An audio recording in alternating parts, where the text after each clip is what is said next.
نحمده ونصلي ونسلم على رسوله الكريم أما بعد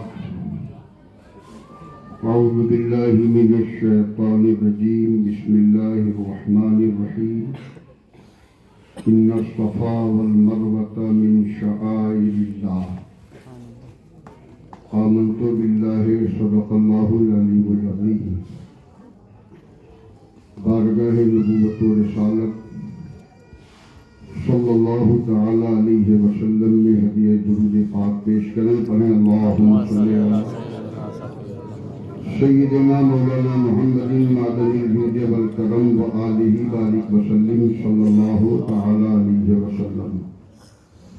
بفضل پروردگار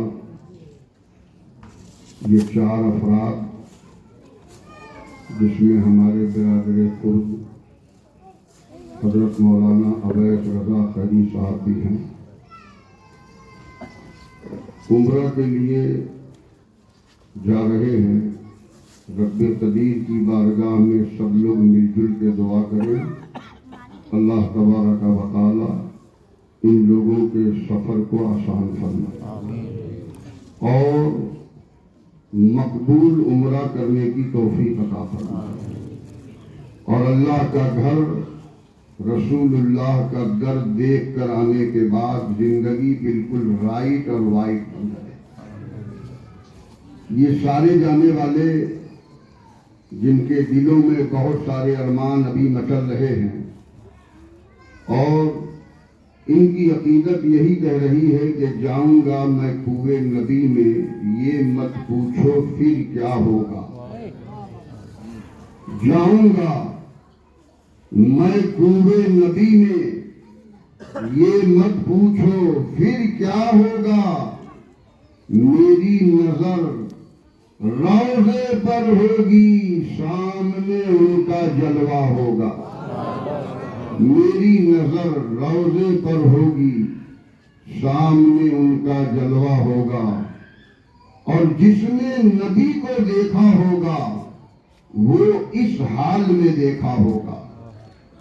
جس نے نبی کو دیکھا ہوگا وہ اس حال میں دیکھا ہوگا کہ آنکھ تلاوت کرتی ہوگی، رحل پہ قرآن رکھا ہوگا.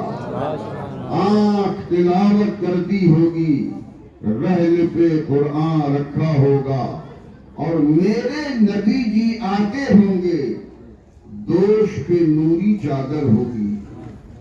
میرے نبی جی آتے ہوں گے، دوش پہ نوری چادر ہوگی.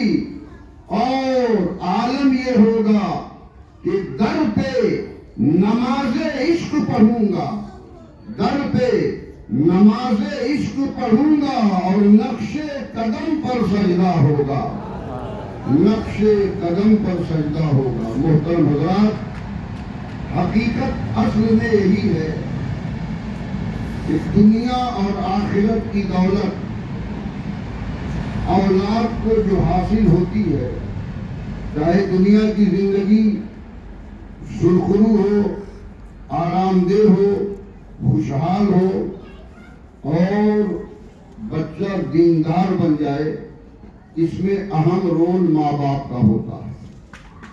سب سے اہم رول والدین کریمین کا ہوتا ہے.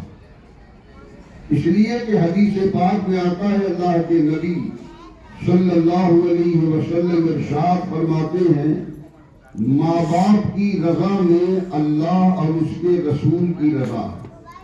آپ اندازہ لگائیے، ماں باپ اگر خوش ہیں تو اللہ رسول خوش ہے، ماں باپ ناراض ہیں تو اللہ رسول ناراض ہے. تو اللہ کے رسول علیہ الصلوۃ والتسلیم نے والدین کی رضا پر اپنی رضا کو منحصر فرما دیا. یہ والدین کریمین کی مبارک دعا ہے جس کا نتیجہ فکر آج یہ لوگ اپنی ماتھے کی آنکھوں سے دیکھ رہے ہیں. اللہ تبارک و تعالی نے دیکھیے عمرہ چھوٹا حج ہے. عمرے میں بھی عمرے کے 3 ارکان ہیں. پہلا رکن ہے احرام باندھنا، دوسرا رکن ہے طواف کرنا، تیسرا رکن ہے صفا مروا کی صحیح کرنا. یہ ہے عمرے کے ارکان. اور سب سے بڑی ایک عاشق کے لیے خوش نصیبی کی بات یہ ہوتی ہے کہ وہ عاشق اپنے مالک کا دربار دیکھتا ہے، اللہ کا گھر دیکھتا ہے اور جناب رسول اللہ کا در دیکھ لیتا ہے. آقا کریم صلی اللہ علیہ وسلم حج کرنے والے کو بھی یہ سعادت نصیب ہوتی ہے اور عمرہ کرنے والے کو بھی یہ سعادت نصیب ہوتی ہے. اللہ کے نبی نے ارشاد فرمایا من زار قبری وجبت لہو شفاعتی.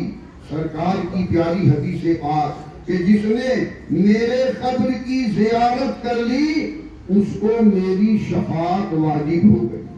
کل میدان محشر میں لوگ ڈھونڈ رہے ہوں گے، پریشان حال ہوں گے کہ ہماری شفاعت کیسے ہوگی، ہماری سفارش کیسے ہوگی، ہمیں نجات کا پروانہ کیسے ملے گا، جنت کا ٹکٹ کیسے ملے گا. لیکن یہ شان ہے، یہ شوکت ہے، یہ اعجاز ہے اللہ کا گھر اور جناب رسول اللہ کا در دیکھنے والے کو کہ کل میدان قیامت میں اللہ کے رسول کی شفاعت اپنے ان بندوں کو تلاش کرے گی، ان عاشقوں کو تلاش کرے گی جن عاشقوں نے رسول اللہ کے قبر کی زیارت کی. یہ بہت بڑی بات ہے. حج کرنے میں تو 3.5 لاکھ روپیہ لگتا ہے ایک آدمی کا، عمرہ کرنے میں تو 1 لاکھ روپیہ.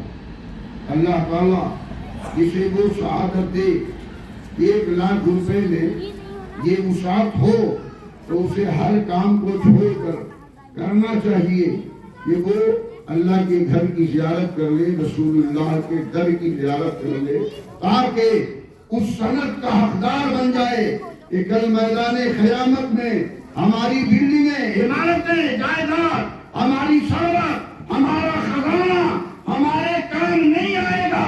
اور ان آنکھوں نے اگر رسول اللہ کے قبر انور کی زیارت کی ہے تو اللہ کی رحمتیں کل میدان قیامت میں ڈھونڈے گی نام لے کر اللہ کے وہ بندے کہاں ہیں جنہوں نے اللہ کے محبوب کے دربار کی زیارت کی. یہ شان ہے.